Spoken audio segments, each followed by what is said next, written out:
मुझे भी सौभाग्य मिला उस वक्त में गाड़ी में साथ रहने का। हरदीप जोशी जी थे चीफ मिनिस्टर, वो भी साथ थे। 3 दिन तक 9 जिलों के दौरे जाके गांव गांव रुकना, लोगों को पूछना मजदूरी कितनी मिल रही है, टाइम पे मिल रही है क्या, पीने के पानी का क्या प्रबंधन है, गायों के लिए चारे का क्या प्रबंधन है। गहराई से दौरे हुए थे उस जमाने के अंदर। और वो मैं कैसे भूल सकता हूँ, जब मैं पहली बार बना चीफ मिनिस्टर, तब तो 3-4 अकाल लगातार पड़ गए थे। आप सबको मालूम है, मीडिया वालों को, पूरे देश के अंदर चर्चा थी उसकी। वाजपेयी जी थे प्राइम मिनिस्टर, उन्होंने हमारी इमदाद करी गेहूं को लेके। वर्क फॉर फूड, इतना गेहूं हमने बांटा गांव गांव के अंदर, आज भी गांव वाले याद रखते हैं। उस वक्त तो सोनिया गांधी जी के, हमारी बहुत वरिष्ठ नेता अंबिका सोनी जी साथ रहा करती थी, जो प्रभारी थी उस वक्त हमने इतने दौरे किए मुझे भी याद नहीं है, अनेकों जिलों के अंदर। उसमें विशेष रूप से तो बाड़मेर, जैसलमेर, जोधपुर, बीकानेर सभी शामिल हैं, अजमेर, मतलब हर जगह अकाल की सूखी स्थिति थी। वहाँ राजस्थान भर में दौरे करना बहुत बड़ी बात थी। गर्मी के अंदर, लू के अंदर इतने दौरे किए कोई सोच नहीं सकता। अकाल सूखे के अंदर उनकी जो उनका जो भाव थे हमारे प्रति, हम कभी नहीं भूल सकते। बल्कि एक बार तो वो हमें ले गई, प्रधानमंत्री वाजपेयी से मिलवाने के लिए खुद साथ चली। आप सोच सकते हो कि प्रणब मुखर्जी साथ थे, चिदम्बरम साथ थे, मिस्टर चिदम्बरम साथ थे जहाँ तक मुझे याद है। विलास साहब देशमुख के मुख्यमंत्री थे तत्कालीन महाराष्ट्र के, वो साथ थे। हम सबको ले गई पीएम हाउस के अंदर, वाजपेयी जी से मिलवाया, मीटिंग करवाई वहाँ पर, और ये दबाव बनाया उनके ऊपर कि हमारे राज्यों में अकाल और सूखा बहुत भयंकर पड़ गया है, महाराष्ट्र के अंदर भी, राजस्थान के अंदर भी, उसमें आप आगे आगे मदद कीजिएगा। उस वक्त जो हमें इमदाद मिली थी, अगर कोई इंटेलेक्चुअल इन बातों को विश्लेषण करे, जो करते भी है आज पूरी कंट्री में, जो उस वक्त के रिटायर्ड ब्यूरोक्रेट हैं या जो जिनका इंटरेस्ट है, आज भी मुझे कहीं मिलते हैं, वो कहीं प्लेन में या कहीं पर, वो उस अकाल सूखे के प्रबंधन की तारीफ करते हैं जो हमने यहाँ पे किया था। तो कहने का मतलब कि कोई भी घटना विकास की हो, सोनिया गांधी जी ने हमेशा इंटरेस्ट दिया। रिफाइनरी लगना असंभव था, एचपीसीएल ने मना कर दिया था। केंद्र सरकार के मंत्री जी भी रिलेक्टेंट थे क्योंकि मजबूरी थी, कोई एग्री नहीं कर रहा था। तब सोनिया गांधी जी आगे आई तो मनमोहन सिंह जी से बात करी, यूपीए चेयरपर्सन थी वो उस वक्त में, और रिफाइनरी का फैसला करवाया। और खुद आई थी यहाँ पर पचपदरा के अंदर शिलान्यास करने के लिए। मिस्टर वीरप्पा मोइली थे, मंत्री थे, पेट्रोलियम मिनिस्टर थे, तो आई थी। उनको हम कैसे भूल सकते हैं। बाकी तो चाहे जयपुर मेट्रो का प्रोजेक्ट हो, चाहे वो कोई योजनाएं हो, केंद्र से यूपीए से हमें मदद लेने की बात हो, कहीं कोई अड़चन आ रही हो, मतलब इतिहास उन्होंने बना दिया। और सबसे बड़ी बात है, प्रधानमंत्री का पद छोड़ दिया।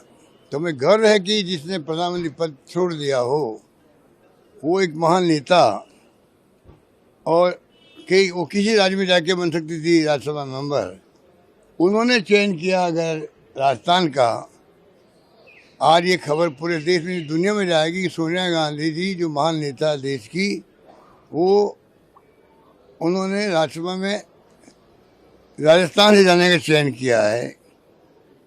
तो आप सोच सकते हो कि राजस्थान का जो राजस्थान की चर्चा देश की दुनिया में होगी आज। तो जो हमने कहा है राजस्थान के बारे में कि पिछले चुनाव कैंपेन में हमने जो गवर्नेंस दी राजस्थान में, जो स्कीम हम लेके आए थे, वो आप सब सामने के हैं। और हमने विकास की बात भी करी थी। आर्थिक विकास के लिए हमने पीछे अभियान चलाया था, हम लोगों ने right to social security act लाने की बात करी थी। ये तमाम बातें हैं, पर 4 कानून बनाए केंद्र सरकार ने, RTE, food security act, NREGA, उस पर भी अमिट साहब लगी हुई है सोनिया जी की। तो आप सोच सकते हो कि जिसका इतना अनुभव हो देश के लिए, समस्याओं के लिए, राजस्थान के लिए, वो व्यक्तित्व आज अभी आएंगे आज फॉर्म भरने के लिए राज्यसभा के लिए, तो आप सोच सकते हो कि हम सब के लिए कितनी बड़े गर्व की बात है। वो आएंगी तो मैं समझता हूँ कई योजनाएं तो भारत सरकार एनडीए गवर्नमेंट आज बनी हुई है, उनके भी कान खड़े होंगे। सोनिया गांधी जी का रिश्ता as a Rajya Sabha member Rajasthan से हैं, तो हमारी कोई योजनाएं होगी, हम दबाव बनाएंगे केंद्र पर, राज्य पर, उस पर भी हमें इमदाद मिलेगी उनके औरा का, ये मैं कह सकता हूँ। तो मुझे बहुत खुशी है, मेरे पास शब्द नहीं है किन शब्दों में हम प्रसन्नता व्यक्त करें।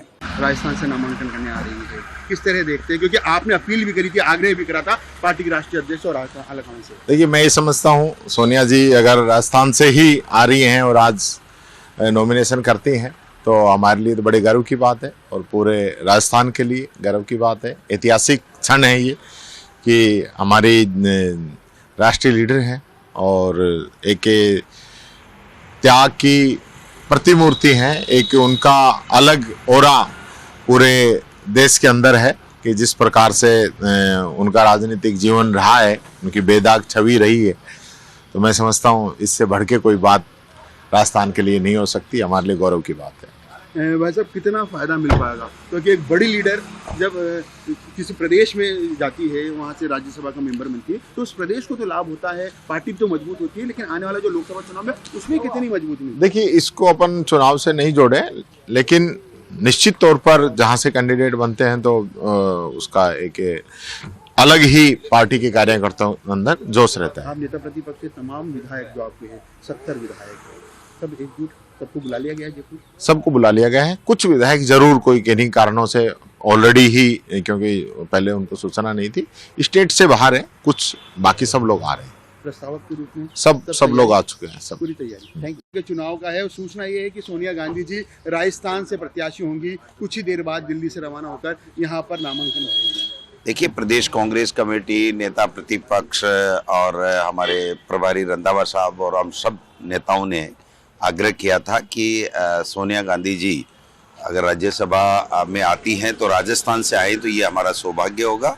और हमने आमंत्रित किया था आदरणीय मैडम को कि आप राजस्थान से राज्यसभा से आइए, हमें बहुत खुशी होगी। अब देखते हैं पार्टी आलाकमान क्या निर्णय लेता है।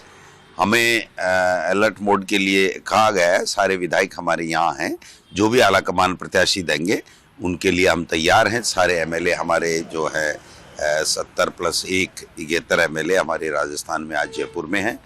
आज आएँ, कल आएँ, कल 3 बजे तक का नामांकन है। जब भी आलाकमान का निर्देश होगा पूरी पार्टी और पूरे विधायक एकजुट होकर के उनके साथ में हैं और जो भी प्रत्याशी आएगा वो 100% जीतेगा।